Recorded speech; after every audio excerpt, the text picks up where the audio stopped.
இந்த நாளில் விசேஷமா ஆண்டவர் சொல்றது அதுதான். நீ சோர்ந்து போகாத, நீ சோர்ந்து போகாத, நீ பிசாசையே பார்த்துட்டு இருக்காத. உன் வாழ்க்கையில இயேசு பிசாசின் தலையை நசுக்கினவரும் கூட இருக்கிறார். பிசாசின் தலையை நசுக்கினவரும் கூட இருக்கிறார்.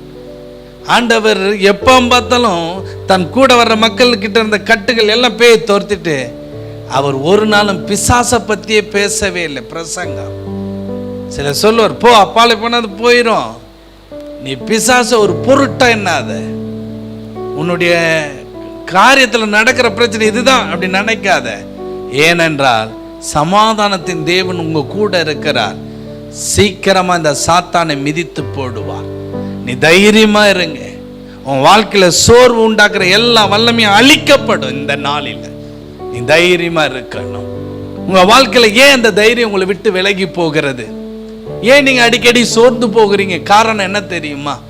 முதலாவது நம்முடைய வாழ்க்கையில இந்த பரிசுத்த வேதாகமும் தான் நமக்கு முக்கியம். எந்த ஒரு கட்டுக்கதைகளோ எதையும் சொல்ல முடியாது. ஏதோ நான் கனவு கண்டேன், இது நடந்துச்சு, அதெல்லாம் தூக்கி ஓரம் வைத்துட்டு இந்த பைபிள் நமக்கு என்ன சொல்லுதுன்ட்டு பார்க்கணும். நான் இந்த பார்த்தேன், அதை பார்த்தேன், நாளைக்கு இப்படி நடந்துச்சு, எதை பார்த்தாலும் நீ அமைதியா இரு. ஆண்டவர் உங்க கூட இருக்கிறார். அப்படி ஒன்று நடக்கும் என்றால் ஆண்டவர் அனுமதி இல்லாமல் உன்னை தொட முடியாது. ஏனென்றால் வேதம் சொல்லுகிறது, உன்னை தொடுகிறவன் என் கண் மணியை தொடுகிறான்.